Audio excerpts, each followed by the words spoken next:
헌금을 잘 드리던 한 청년이 언제부턴가 11조를 안 드렸습니다. 그래서 제가 궁금해서 그 청년에게 물어봤습니다.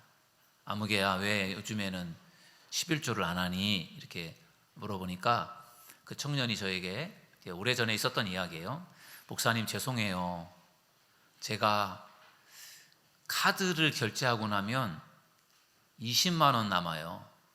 그래서 그 20만 원으로 제가 생활을 하다 보니까 11조를 드릴 게 없어요. 죄송해요. 그렇게 말을 하더라고요. 여러분, 이 청년의 문제가 무엇일까요? 11조의 정신을 잘 모르는 거예요. 11조는 쓰고 남는 것으로 11조를 드리는 것이 아니라 먼저 수입에서 10분의 1을 떼어서 하나님께 드리고 남는 것으로 생활을 하는 겁니다. 그게 11조거든요. 그런데 이 청년은 내가 쓸 것을 쓰다가 남는 거를 드리려고 했는데 남지 않으니까 못 드렸다. 이제 이렇게 되는 거잖아요. 과거에는 월급을 받아서 그 월급을 가지고 11조를 떼고 헌금을 떼고 이렇게 하고서 이제 남은 거로 생활하는 것이 그게 이제 수월했는데, 요즘의 세상은 월급을 돈으로 받는 세상이 아니라 다 계좌로 돈을 받잖아요. 그리고 다 카드를 쓰기 때문에 세상이 달라졌어요. 그래서 일단 카드로 쓰고 나중에 그 카드 값을 이제 내고 이렇게 살지 않습니까? 그러다 보니까 그 청년처럼 되는 경우들이 참 많아요. 쓰다 보니까 카드로 그냥 긁다 보니까 나중에 결제하고 나면 돈이 없는 거예요. 그래서 사실은 생활할 때도 힘들고 또 하나님께 헌금도 못 드리고 또 카드를 또 긁어야 되고, 이렇게 이제 어떻게 보면 이제 악순환 같은 그 악순환이 계속되는데, 그렇다고 카드를 안 쓸 수도 없고 그런 사회 속에 우리가 살고 있습니다. 여러분들도 그 청년의 고민에 10분 아마 이해를 하실 것 같아요. 그래서 우리가 재정 관리, 돈 관리를 잘하는 것이 매우 중요하다고 생각을 해요. 헌금 생활은 신앙생활에서 매우 중요합니다. 헌금을 잘 드리는 사람은요, 믿음이 자랍니다. 그런데 헌금을 잘 안 드리는 사람은 믿음이 잘 안 자라요. 참 희한하죠? 헌금을 드리면서 믿음이 자라는 거예요. 그게 하나님의 나라의 원리인 것 같아요. 헌금을 안 드리면서도 물론 믿음은 자랄 수 있을지 모르겠어요. 그러나 헌금을 드리면서 믿음이 잘 자라는 것이지, 헌금을 안 드리면서는 사실 믿음이 자라기가 어렵습니다. 그 물질이 있는 곳에 마음이 있는 것이잖아요. 하나님께 물질을 드리고 그리고 내가 하나님 앞에 예배를 드리면서 은혜를 받고 믿음이 자라는 것이지, 내가 드려야 될 것들을 안 드리면서 믿음이 자라는 것은 사실 어렵습니다. 그래서 헌금을 잘 드리는 것이 이제 매우 중요해요. 오늘 빌립보 교회에 대한 말씀인데요. 빌립보 교회는 사도 바울이 유럽에 가장 첫 번째로 세운 개척한 교회입니다. 하나님, 어떻게 보면 사도 바울이 가장 사랑했던 교회이고, 그리고 또 그 교회도 바울에게 정말 잘했던 교회가 빌립보 교회예요. 바울이 빌립보 교회 성도들에게 보낸 편지를 마무리하면서 그들이 바울에게 보내준 선교 헌금에 대해서 칭찬을 해줍니다.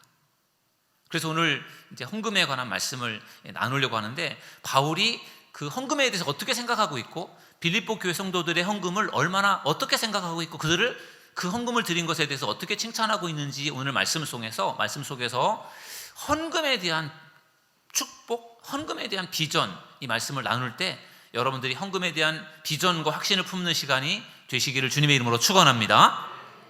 첫 번째 헌금의 비전은 뭐냐면요, 헌금은 교회를 세우는 사역이다라는 거예요. 저를 따라하겠습니다. 교회를 세우는 사역이다. 헌금이 교회를 세우는 사역이라는 거예요.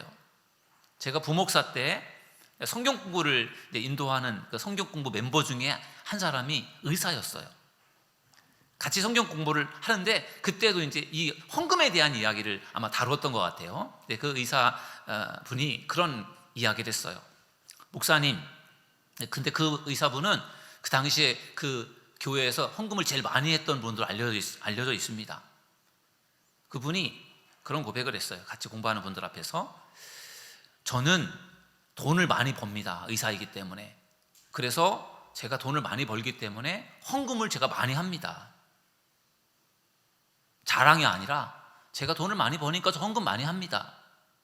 그런데 제가 바쁘다 보니까 교회 일을 잘 못합니다. 제가 봉사하는 일들을 잘 못합니다. 저는 봉사하는 일보다 헌금을 많이 내는 게 전 더 쉽습니다. 그래서 깜짝 놀랐어요. 헌금을 많이 내는 게 쉽대요. 봉사하는 게 어렵대요. 근데 그분의 입장에서 그렇게 생각하시는 거죠. 우리 교회에도 그런 분이 좀 있으면 좋겠어요. 헌금을 많이 내는 분이 계시면 좋겠어요.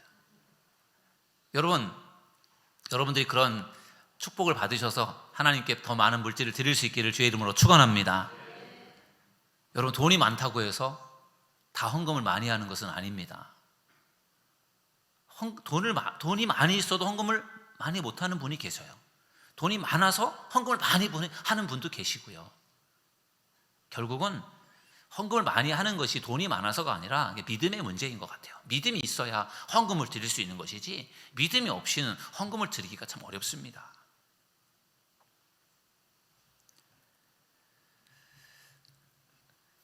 건강한 교회를 세워가는 데 있어서 세 가지 자원이 필요해요.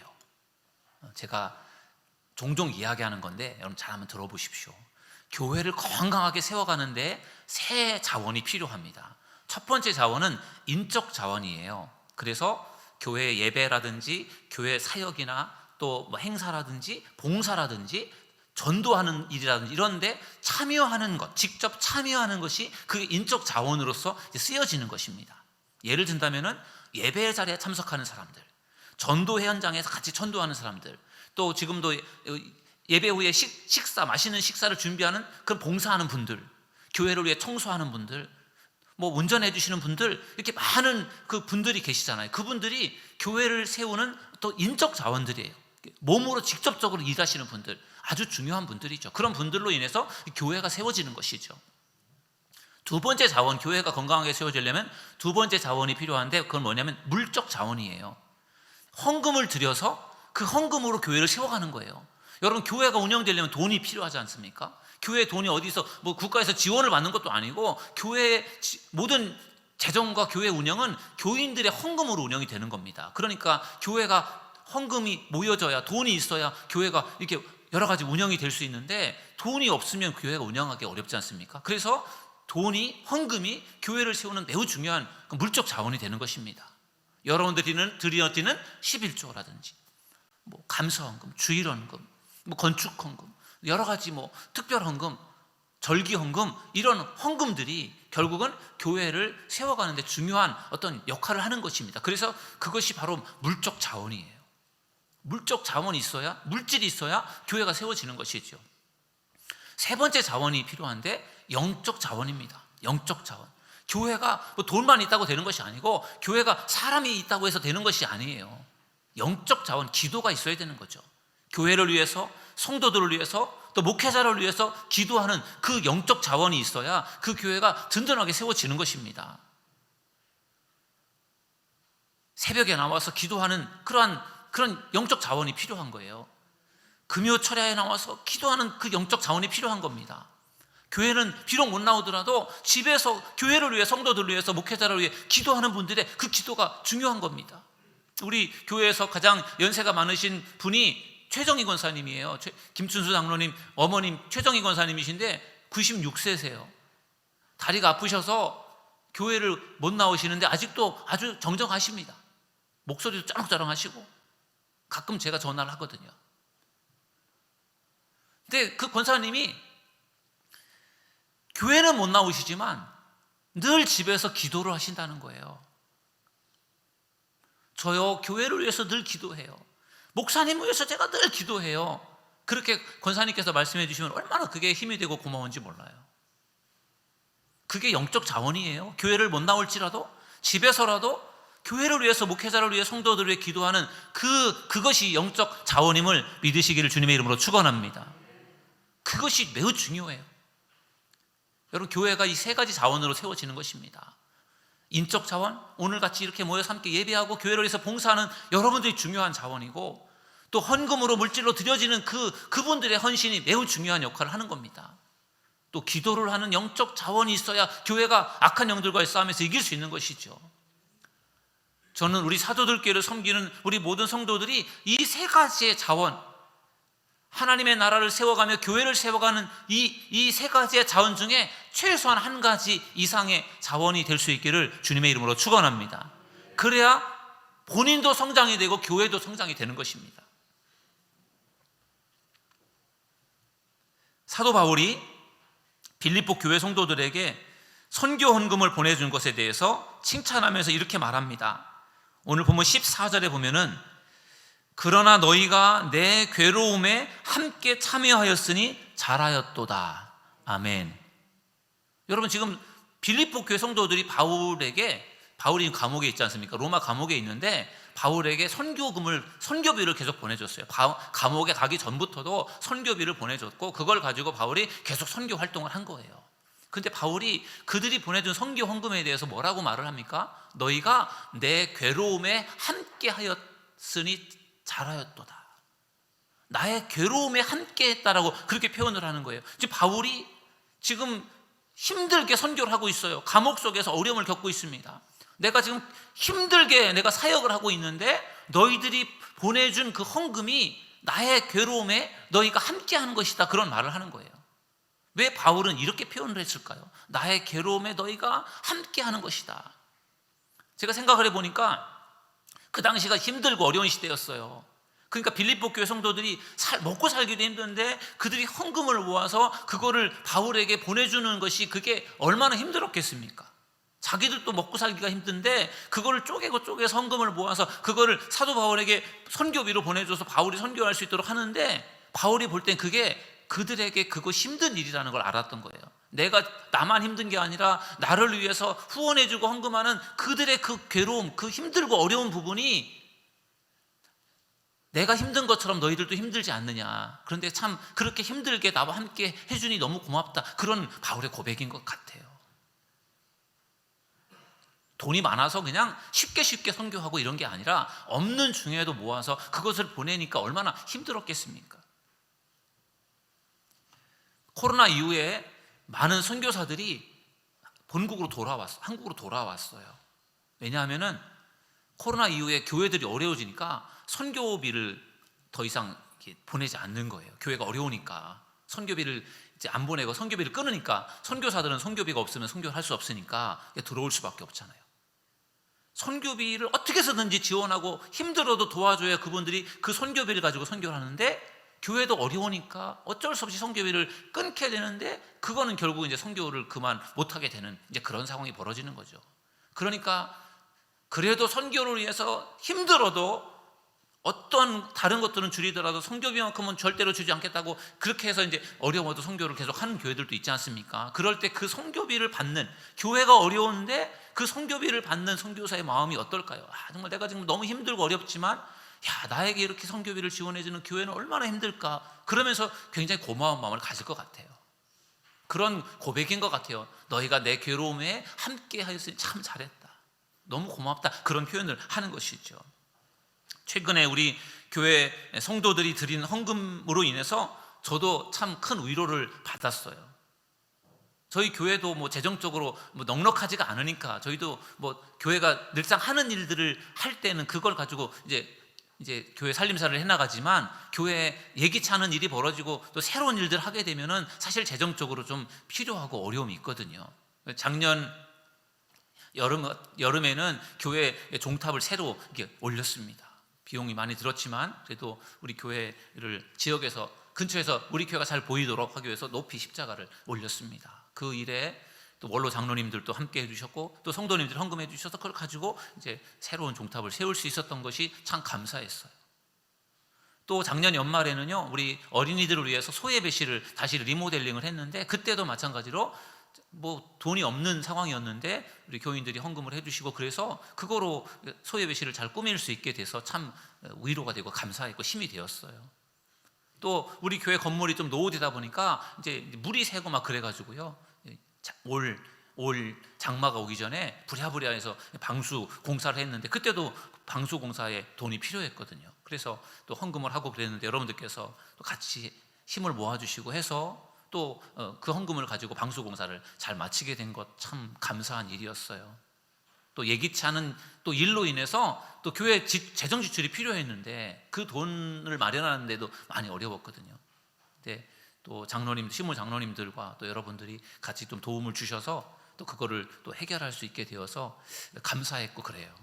참 아슬아슬하게 이렇게 2023년도 힘들게 이게 지나가고 있는데, 그래도 여러분들이 헌금을 해주시고 어려운 상황 속에서도 또 이렇게 헌금을 해주시고 그렇게 해서 그래도 교회가 잘 이렇게 세워져 가고 있는 것 같습니다. 그런 점에서 힘들고 어려운 상황 속에서도 헌금을 해주시고 또 헌신을 해주시는 여러분들이 계셔서 얼마나 힘이 되고 감사한지 모릅니다. 그게 이제 저도 그런 걸 느끼는데, 바울이 선교사로서 힘들게 일을 할 때 그 빌립보 교회 성도들이 보내준 그 선교 헌금이 얼마나 그에게 고맙고 힘이 되었을까, 그런 생각이 드는 거예요.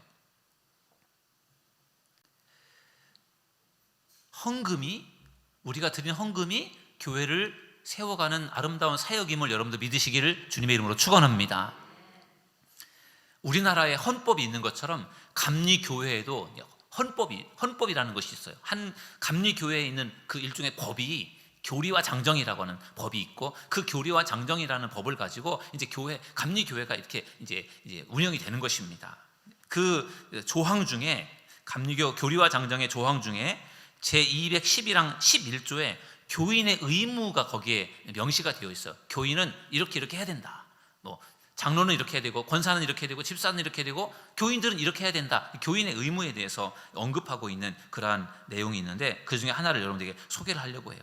5항에 교인은 교회의 의무금인 11조와 교회 사업에 대한 헌금을 낸다, 이렇게 되어 있어요. 이게 감리교 교리와 장정에 나와 있는 내용인데, 원래는 교인은 교회의 의무금과 교회 사업에 대한 헌금을 nen다, 이렇게 되어 있었는데, 얼마 전에 있었던 감리교 입법 총회에서 요 항이 개정이 되었는데, 어떻게 개정이 되었냐면은 교회의 의무금인 11조와 교회 사업에 대한 헌금을 낸다, 이렇게 되어 있어요. 그러니까 11조라고 하는 걸 더 분명하게 명시를 해서 교인은 교회에 11조를 내도록, 그게 의무다라고 하는 것을 명시해 준 것입니다. 여러분, 우리가 신앙생활 하면서 11조를 드리지 않습니까? 11조를 드리는데 11조를 내도 되고 11조를 안 내도 되고, 이게 아니라 감리교인들은 11조를 내는 게 의무라는 거예요. 여러분, 의무라는 거는 해도 되고 안 해도 되는 게 아니라 반드시 해야 되는 게 의무지 않습니까? 그러니까 여러분들이 우리 사도들교회를 섬길 때 여러분들이 11조를 하는 성도님들이 되시기를 주님의 이름으로 축원합니다. 11조는요, 중요한 두 가지 의미가 있어요. 하나는 11조를 드리는 것은 모든 것이 하나님의 것입니다 라는 것을 인정하는 신앙 고백이에요.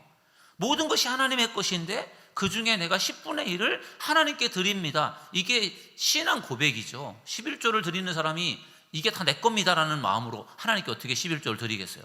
모든 것이 하나님의 것입니다 라는 것을 인정하는 믿음으로 하나님께 11조를 드리는 게 11조 정신이거든요. 그게 신앙 고백이고, 그래서 11조를 드리는 거고요. 두 번째는 감리교 교리와 장정에 나와 있는 것처럼 교인은 11조를 드릴 의무가 있기 때문에 그 11조를 드려서 그것으로 교회를 세워가야 되기 때문에, 그래서 11조를 드리는 거예요.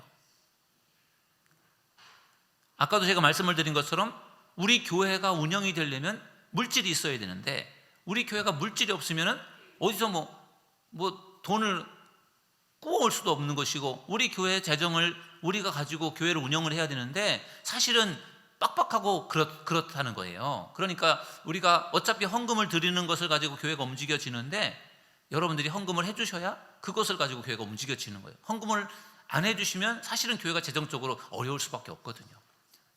나름대로 여러분들께서 최선을 다하고 열심히 해주시는 것 때문에 교회가 여기까지 온 것이 분명해요. 감사드리는데, 아무튼 여러분들이 이 헌금에 대한 부분을 다시 한번 꼭 기억하셔서, 이 헌금이 교회를 세우는 아주 중요한 것이다라는 것을 기억하셔서, 여러분들에게 하나님께서 주신 물질을 가지고 여러분들이 그 물질을 잘 활용하시고 잘 사용하시되 교회를 세우는데도 잘 사용할 수 있는 믿음의 성도들 되시기를 주님의 이름으로 축원합니다.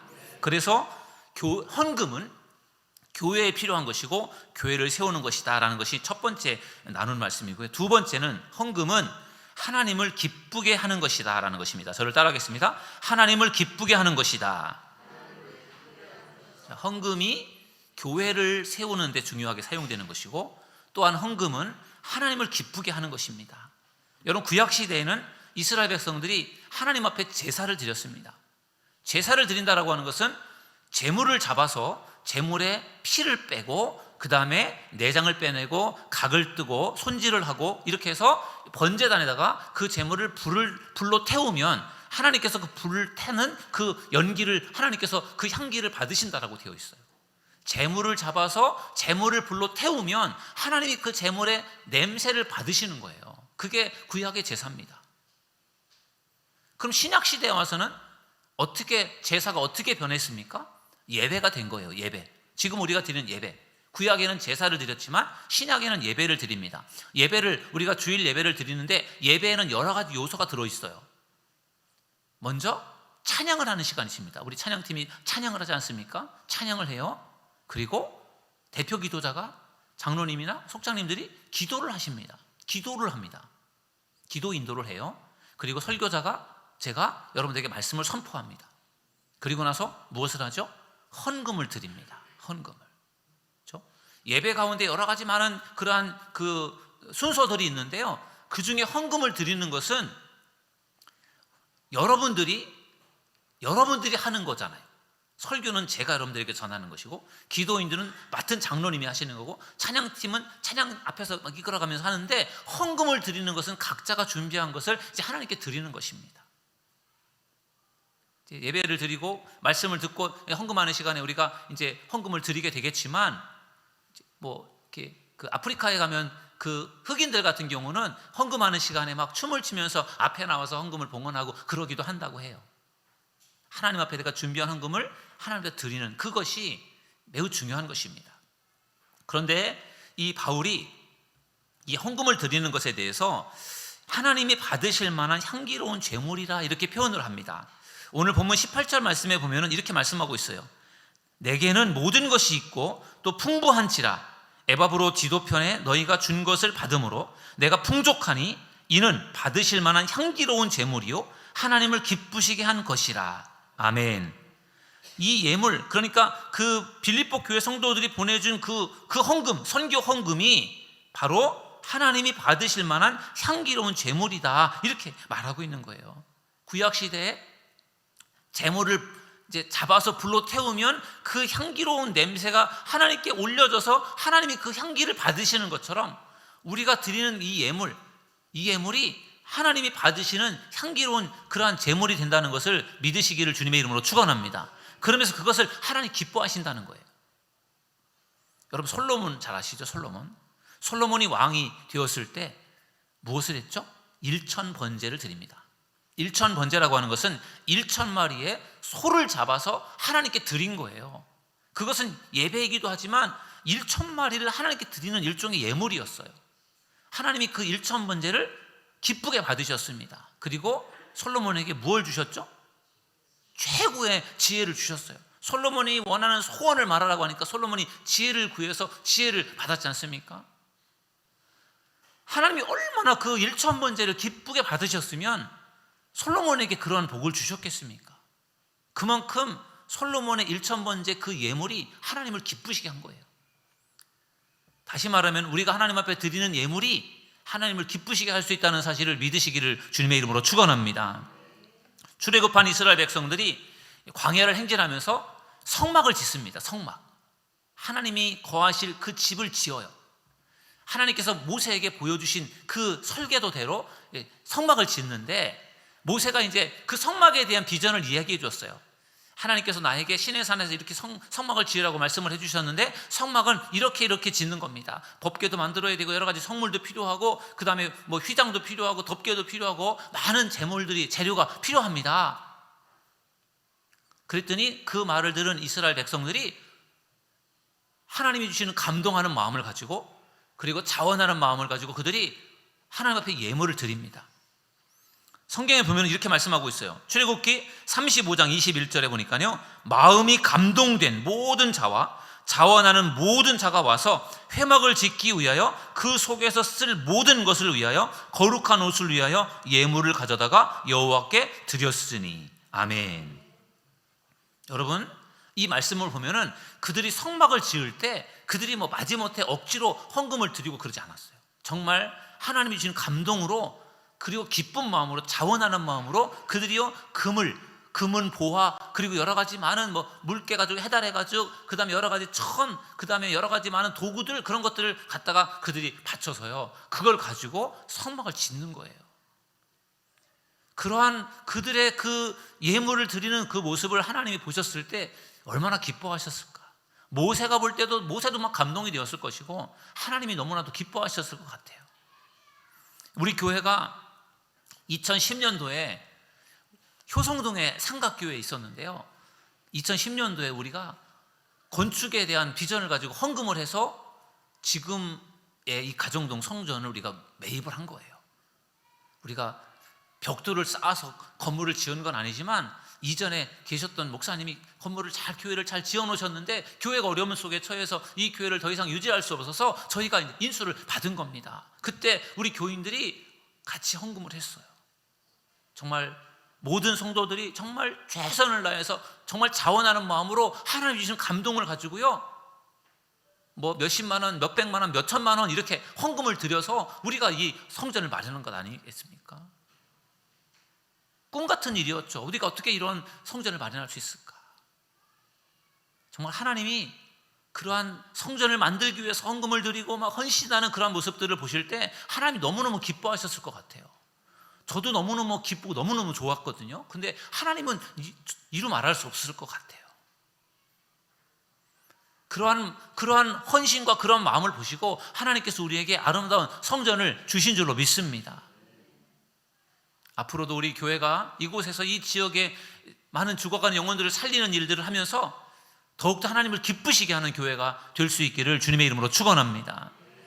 헌금은 교회를 세우는 데도 중요한 역할을 하는 것이고요, 헌금은 하나님을 또 기쁘시게 하는 그러한 중요한 역할을 합니다. 근데 헌금이 교회를 위해서만, 하나님을 위해서만 아니라 우리들에게도 매우 중요한 축복의 통로예요. 그래서 세 번째 헌금에 대해서 나눌 말씀은, 헌금은 삶을 풍성케 하는 씨앗이라는 것입니다. 저를 따라하겠습니다. 삶을 풍성케 하는 씨앗이다. 헌금을 드려서 내가 손해보는 것이 아니라 헌금을 드릴 때 하나님께서 여러분들의 삶을 더 풍성케 하신다는 것을 믿으시기를 주의 이름으로 축원합니다. 사도 바울이 헌금을 보내준 빌립보 교회 성도들에게 이렇게 이야기합니다. 17절에 보면은 내가 선물을 구함이 아니요 오직 너희에게 유익하도록 풍성한 열매를 구함이라. 아멘. 여러분, 바울이 그 빌립보 교회 성도들에게 선물을 구하지 않았어요. 자기에게 필요한 것들을 구하지 않았어요. 바울은 바울에게 보내준 선교 헌금을 전적으로 선교하는 일에 사용을 했습니다. 바울은 또 본인이 또 직접적으로 일도 하면서 돈을 벌어가면서 그렇게 또 사역을 하지 않았습니까? 그래서 바울은 열심히 전도를 하고 선교를 해서 많은 이방 사람들을 구원하는 일을 했지만 그것이 자기가 한 것이 아니라 자기를 후원해주고 도와주었던 그 빌립보 교회 성도들의 그 헌금으로 그러한 좋은 열매를 맺었다라고 하는 것을 바울은 그것을 고백하고 인정하면서, 그래서 그 일을 해준 그들이 고마워서요, 그들이 더 풍성해지도록 그들을 위해서 바울이 기도한 것입니다. 자기를 후원하고 선교할 수 있도록 도와준 그 교회, 빌립보 교회 성도들이 너무 고마워서 그들을 위해서 계속 바울이 기도한 것입니다. 어떻게 해요? 그들의 삶이 풍성해지도록 기도한 것이에요. 19절에서도 바울은 이렇게 고백합니다. 여러분 19절을 같이 한번 읽어보실까요? 19절 시작. 나의 하나님이 그리스도 예수 안에서 영광 가운데 그 풍성한 대로 너희 모든 쓸 것을 채우시리라. 아멘. 하나님께서 풍성하게 채워주실 것이다, 이렇게 바울이 그 빌립보 교회 성도들을 위해서 기도한 거예요.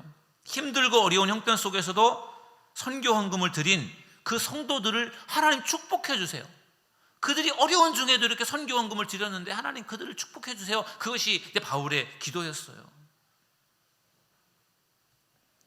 그러므로 헌금을 드릴 때 아깝다고 생각하지 마시고 믿음으로 감사로 하나님 앞에 드릴 수 있는 저와 여러분 모두가 되기를 주님의 이름으로 축원합니다. 그 헌금이 그것이 축복의 씨앗이 되어서 그것이 헌금을 드린 사람들에게 하나님께서 삶을 풍성케 해주시는 축복의 통로가 될 줄로 믿습니다. 말라기서의 말씀을 보면은 11조에 대한 엄청난 축복에 대해서 약속해주고 있어요. 말라기 3장 10절을 우리 함께 읽어보실까요? 다 같이 읽습니다. 시작. 만군의 여호와가 이르노라. 너희의 온전한 11조를 창고에 들여 나의 집에 양식이 있게 하고 그곳으로 나를 시험하여 내가 하늘 문을 열고 너희에게 복을 쌓을 곳이 없도록 붙지 아니하나 보라. 아멘. 여러분, 하나님께서 이스라엘 백성들에게 돈이 없어서 돈이 필요해서 11조를 하라고 하는 게 아니에요. 하나님이 돈이 없어서 11조를 하라는 것이 아니라 그들이 하나님을 믿고 인정하고 모든 것이 하나님의 것임을 인정하는 그런 믿음의 삶을 살면서 11조를 드리면 하나님이 그들에게 더 많은 복을 주시려고 하나님께서 11조를 말씀해 주신 줄로 믿습니다. 근데 너희들이 11조를 하면 내가 너희들에게 더 많은 복을 줄 것을 너희들이 한번 시험해봐라, 그렇게 말씀하지 않습니까? 여러분, 종자라는 게 있잖아요. 종자. 농부가 종자는 절대로 먹지 않아요. 종자는 그거는 다음 해에 곡식을 내가 많은 추수를 위해서 그 종자를 남겨두어야 종자를 가지고 농사를 지어서 많은 열매를 수확할 수 있는 거지 않습니까? 여러분, 11조가 그런 종자 같은 것입니다. 그것을 하나님께 뿌리고 하나님을 위해서 드린다면 하나님께서 그것을 통해서 놀라운 그러한 풍성한 은혜와 복을 분명히 주신다는 것을 믿으시기를 주님의 이름으로 축원합니다. 제 말이 아니라 말라기 3장 10절의 말씀이에요. 오래전에 우리 교회에 등록한 성도님들이 계십니다. 젊은 부부였는데 사업을 하다가 사업이 잘 안 돼가지고 어려움 속에 있을 때 저희 교회를 오셨어요. 그리고 열심히 교회에 나오셔서 열심히 봉사하시고 그러면서 열심히 사업을 하시고 열심히 일을 하셨어요. 처음에 교회 오실 때는 헌금도 제대로 안 하셨어요. 11조도 제대로 안 하셨어요. 그런데 시간이 지날수록 이제 헌금을 드리고 11조를 드리시는데 점점 11조가 늘어나시는 거예요. 그래서 물어봤어요. 어떻게 사업이 좀 되십니까? 그랬더니 전에보다 좀 잘 된대요. 그래서 참 감사했거든요. 사업하는 게 참 어렵잖아요. 사업을 하면서 그 11조를 드리고 하는 것이 사실 쉽지 않은데 그분들이 꾸준히 11조 생활하면서 11조가 점점 많아지게 되더라고요. 그래서 요즘에는 그분들이 우리 교회에서 11조를 제일 많이 하는 분들이 됐어요. 그게 너무 감사한 거죠. 열심히 신앙생활하면서 열심히 일을 하면서 하나님 앞에 11조를 드리고 감사하면서 그렇게 살아가는 그러한 성도들이 얼마나 이게 중요하고 얼마나 귀한 것입니까? 우리 사도들교를 섬기는 우리 성도님들 열심히 신앙생활하시고 열심히 사업하시고 열심히 직장생활하셔서 여러분들의 삶이 더 풍성케 되기를 주님의 이름으로 축원합니다.